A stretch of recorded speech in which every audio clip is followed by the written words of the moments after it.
তো আসলে প্রবাসের মাটিতে এরকম বন্ধু বান্ধব পাওয়া খুবই কষ্টকর, যেখানে আপনার ফ্যামিলি ছাড়া আর কি। হাই গাইস, আসসালামু আলাইকুম। কি অবস্থা সবার? তো এখন বাজে হচ্ছে যে রাত প্রায় 2টা। এই যে দেখেন 1:50 বাজে, দেখা যায় কিনা দেখেন, 1:50 বাজে। তো এখন মনে করেন যে শুয়ে মোবাইল দেখতেছিলাম।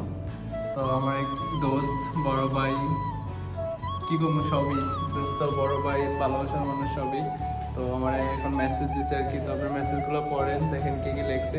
তো আমি এখন চাইতেছি হচ্ছে যে বাইরে, কারণ বড় ভাই বলে কথা, ডাক দিছে অবশ্যই যাইতে হবে। আর কিসের জন্য ডাক দিছে এত রাত্রে করে, আর কিসের জন্য যাইতে হবে, বাট আমি যাবো এখন এসে যে লেকপাড়ে আর কি। তো আমাদের এখানে একটা লেকপাড় আছে, আমার বিল্ডিংয়ে যেখানে থাকবে এখান থেকে আপনার 5 থেকে 7 মিনিট লাগে আর কি যাইতে। তো এখন যাবো, দেখি তো কিসের জন্য রাখতেছে। আমার মেসেজ দিছে, মেসেজগুলো আপনারা পড়তে থাকেন। আমি ভিডিও বানাতে দেখে আবার এই যে বোতলটা নিয়ে যেতে হবো, বোতলটা দরকার কি বলছে যে একটা বোতল নিয়ে যেতে। তো আমি এখন যাইতেছি ওইখানে। তো আপনারা ভিডিওটা পুরোটা দেখবেন, আর কিসের জন্য যাইতেছি, কিসের জন্য কি, তো সেই ভিডিওটা দেখবেন। এই যে আমি দেখেন এখন গেট থেকে বার হয়েছি, এখন রাত বাজে প্রায় 2টা। তো জানি না কোনো সমস্যা হয় কিনা, ইনশাল্লাহ কোনো সমস্যা হবে না। ভালো কিছুর জন্য ডাকছে, আবার ভাইবেন না যে অন্য খারাপ কিছু। রাত্রে যেহেতু বাইরে ডাকছে, বাইরে খারাপ কিছু করা সম্ভব না, বা অন্য কিছু পাইবেন না। তো সেই জন্য এখন চাইতেছি আমি বাইরে। তো আমি একাই যাইতে হইব। তো দেখেন আমি কতটা ভয়ঙ্করের ভিতরে যাই, তাহলে দেখতে বুঝতে পারবেন। এই যে আমি গেট দিয়ে বার হইলাম এখন। তো পুরো ভিডিওটা দেখবেন, না দেখলে বুঝতে পারবেন না। তো আপনাদেরকে ওয়েলকাম জানাই আমার ফেসবুক পেজে বারে বারে, যে আপনারা আমাকে সাপোর্ট করেন। আমার সাপোর্টের খুবই দরকার আপনাদের, কারণ আপনারা সাপোর্ট না করলে আমি আগাইতে পারবো না। তো আমি আস্তে আস্তে রওনা দিচ্ছি আমাদের বিল্ডিংয়ের পিছনের দিক দিয়ে, দেখেন এই বিল্ডিংটার নাম। আমি যাবো এখন এদিক দিয়া। তো আসলে প্রবাসের মাটিতে এরকম বন্ধু বান্ধব পাওয়া খুবই কষ্টকর, যেখানে আপনার ফ্যামিলি ছাড়া আর কি, একদমই ফ্যামিলি নাই, ফ্যামিলির সাথে নাই। বাস যা ফোনে কথা হয়, দেখা হয় ভিডিও কলে, বাস এটুকুই ফ্যামিলি। আর মনে করেন যে একটা ফ্যামিলি হচ্ছে প্রবাসের প্রত্যেকটা মানুষের, তার পাশে থাকা বন্ধু বান্ধব, তার রুমমেট, বা তাকে যে খেয়াল রাখে, সেটাই হচ্ছে যে প্রবাসে তার একটা ফ্যামিলি আর কি। তো আমাদের আলহামদুলিল্লাহ এরকম একটা ফ্যামিলি তৈরি হয়েছে বিগত 3.5 বছর যাবৎ। এখানে বন্ধু বান্ধব আছে, বড় ভাই আছে, সবাই খোঁজ নেয়। তো এটা হচ্ছে যে প্রবাস, সবাই মিলামিশা থাকা, একটা পরিবারের মতো তৈরি করা আর কি এই প্রবাস জীবনটারে। তো এটা মনে হয় না যে সারা জীবন থাকে, কারণ প্রবাসে সবসময় এক জায়গাতে থাকে না। তো যতদিনই থাকি সবসময় আশা করি যে আমার মানে একটা বন্ধুকে মনে করতে হবে যে হ্যাঁ আমার একটা পরিবারের একটা সদস্য আর কি। তো ওই জিনিসটা মনে করলে মনে করেন যে সব দিক দিয়ে কোনো ঝামেলা হবে না, কোনো কিছু হবে না মানে এই বিষয় নিয়ে। তো এরকমটাই মনে করি আলহামদুলিল্লাহ, যদি যার মনে যেটা। তো আমি বন্ধু বান্ধবের সাথে এটাই মনে করে চলি যে আমার একটা পরিবারের একটা সদস্য প্রবাস জীবনে। তো বাড়িতে তো সবারই ফ্যামিলি আছে, তো ওইটাই সে যে দেশের বাড়িতে, তো ওইটা হচ্ছে যে বিদেশ, যেটা কি খুবই গুরুত্বপূর্ণ একটা জিনিস, যে আপনি আপনার বন্ধু বান্ধবের সাথে ভালো ব্যবহার করবেন, ভালো করে চলাফেরা করবেন, তাহলে আপনি ওই বন্ধু বান্ধবকে নিয়ে একটা পরিবার তৈরি করতে পারবেন। সেই পরিবারটা নাকি আপনাকে কেয়ার করবে, আপনাকে দেখাশোনা করবে, বা যেখানে যান আড্ডা, মজা মাস্তি সব কিছুই আর কি। তো আমরা যে বন্ধু বান্ধবগুলো আছি আলহামদুলিল্লাহ অনেক ভালো আছি। তো এখন রাতে 2টা বাজে আমাকে ফোন দিছে, যে এমন ফোন দিছে বলতে কি মেসেজ দিছে, কারণ ফোনের প্রয়োজন পড়ে না যেহেতু আমি অনলাইনে আছি। তো আবার ডিউটি থেকে আসছি আপনার 12টার দিকে, 2 ঘন্টা মোবাইল টোবাইল চালাইলাম, তার মধ্যে মেসেজ দিচ্ছে যে বাইরে আসো, লেক পাড়ে আসো। তো এখন আমি লেক পাড়ে যাইতেছি। তো দেখি যে কিসের জন্য ডাকছে, অবশ্যই কিছু না কিছু আছে এই জন্য ডাকছে। তো জিনিসটা কি সেটার জন্য আপনার পুরো ভিডিওটা দেখতে হবে। তো দেখতে থাকেন, কন্টিনিউ করতে থাকেন, আমি আপনাদের সাথে আড্ডা দিতে থাকি আর কথাবার্তা বলতে থাকি ইচ্ছা মতনের যা বলতে পারি। তো আমি তো বলতেই যেতেছি। তো আপনারা কমেন্ট করে দিবেন যে প্রবাসের মাটিতে কার কার এরকম রুমমেট আছে, বন্ধুবান্ধব আছে, যারা নাকি আপনারা প্রতিনিয়ত পরিবারের একজন সদস্য মনে করেন আর কি। যে তো আমাকে বলছে আর কি মেসেজে যে পানি নিয়ে যেতে।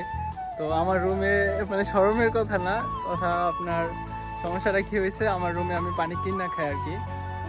তো কিনা খাই বলতে কি, যে বোতলগুলো আছে কয় লিটার জানি না, আমি 9 রিয়াল দিয়ে কিনে আপনার বোতলটা কিনছিলাম, তা আবার 17 রিয়াল দিয়ে কিনতে হয়, তারপরে আপনার এই চেঞ্জ করে 9 রিয়াল করে নেয় আর কি। তো এগুলো ওইটা কিনতে হয়। তো মানে কি বলবো, এই সপ্তাহ পানি আনা হয় নাই, ভাবছিলাম যে এই সপ্তাহ চলে যাবো, সামনের সপ্তাহ পানি নিবো। তো হঠাৎ করে দেখি যে লাস্টে পানি একটু পানি আছে আর কি, মানে আজকে রাতটা চলে কালকে কিনে মতনে চলবো আর কি সকালে। তো সেই জন্য আর আমি বোতলটাতে পানি ভরলাম না, সেই জন্য আমি ভাবছিলাম ওইখান থেকে নিয়ে আনবো। তারপর চেক করলাম, দেখি যে ওই বোতলে পানি নাই। তো এখন ভাবলাম যে শুধু আমি বোতলটা নিয়ে নেই, ওইখানে আমাদের যেখানে ফিল্টার আছে আর কি, রাস্তার মাঝে ফিল্টার করা পানি আছে। তো এখন আমি ওইটাই নিয়ে নেবো, আর কি করার, যেহেতু রুমে পানি নেই। তো আমি এগুলো পানি খাওয়া হয় না। আর বেশিরভাগ আপনার যদি এখানে কোনো পার্টি মার্টি থাকে আমাদের এই লেক পাড়ে, প্রায় সময় শুক্রবারে পার্টি সার্টি দিই, তখনই আপনার হাত মাত ধোয়ার জন্য এই ফিল্টারের পানিটা ব্যবহার করি আমরা। তো এটা খাওয়াও যায় এমনিতে, খুব ভালো পানি, মানে এমনিতে ঠান্ডা আর কি পানিটা অনেক। তো এখন আপনার দেখাই যে আমি কীভাবে পানিটা নেই। এই বোতলটাতে 1 বোতল পানি হলে হবে, আমরা মানুষ মনে হয় বেশি না, সম্ভবত 3-4 জন হতে পারে বা 2 জন, আমি জানি না। আমার ফোন দিচ্ছি শুধু একজনে মেসেজ দিচ্ছে। তো এখন আমি পানিটা নিব, আপনাদেরকে দেখাবো যে কোথা থেকে পানিটা নেই। মানে অত্যন্ত বালু আর কি পানিটা, রাস্তার মাঝে দেওয়া থাকে আপনার মিডল ইস্টে অনেক জায়গাতেই। তো এখন আমি দেখেন পানি নিতে আসি, ঠিক আছে, যে দেখেন পানি নেই, চেক দিলাম আগে, দেখেন পানি নেই, একটা তো পানি নেই। এটা কোনো কথা, এমন একটা ধোকা খাইলাম। রুম থেকে যেটুকু আছে ওইটুকু নিয়ে আসলে তো পারতাম। দেখেন একটু একটু আসতেছে, মনে হয় না যেটাকে কিছুই হবে। দেখছেন, এটা হচ্ছে যে ট্যাঙ্কটা, আবার এখানে ফিল্টার লাগানো আছে, দেখেন ফিল্টার, দেখেন এখানে ট্যাঙ্কটা, তো পানি আসতেছে না।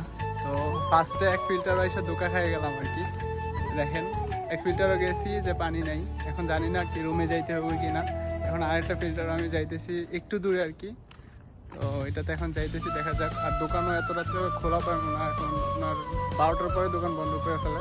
এখানে একটা দোকান আছে, তো এখন দোকানটা তো একদমই বন্ধ। দেখা যাক, যদি রুমে না যাওয়া লাগে তাহলে ভালো, আর যদি রুমে যাওয়া লাগে আবার হাইটে অনেক দূর। ওই যে দেখেন, আমি জুম করে দেখাইতেছি, ওই যে দেখেন গাছের নিচে বসে রয়েছে, আরামসে বসে রয়েছে। এখানে থেকে আমার মেসেজ দিচ্ছে যে যাইতে লেক পারে। তো আমি এখন যাইতেছি, পানি ছাড়া আমার এখন তাইলে মারতেও পারে। পানি নাই, কারণ রুমেও পানি নেই, এখানে ফিল্টারও পানি নেই।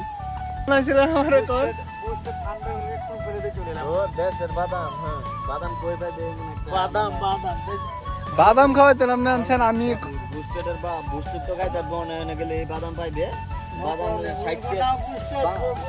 আচ্ছা যাক, আমি পানিতে ডস দিছি, আপনি ব্রুস্টেড করে আমার ডস দিচ্ছেন নাকি? ও ট্যাঙ্কের বোতল দাদা না আছে, ওই যে হ্যাঁ ভালো দিছস। ও আচ্ছা, তো বাদাম খাইবার লাগে না তো রাত্রে করে 2টা বাজে ফোন দেওয়া হয়েছে না, 2:13 বাজে বাদাম খাইবার লাগে না? বুঝছেন? আচ্ছা ঠিক আছে, বুঝছেন, ঠান্ডা হয়ে গেছে, খেয়াল হয়েছে। দেশের বাদাম খাইলাম অনেকদিন পর, আজকে মো দিছি, ফিল্ডে অন্যরকম হয়েছে। কত মার ফিল্ডে কেমন হয়েছে? হ্যাকের বুস্টেড, এটা বুস্টেড বেটা, এটা বুস্টেড ফিল করব না না, এটা তাইলে ঠিক আছে, ব্রুস্টেড ফেল করব। যদি আরেক জনম আমি পাই গো, জনমে তোমাকে চাই গো। সেই আমাদের ভুবন বাদ্যকরের বাদাম, যে বাদামে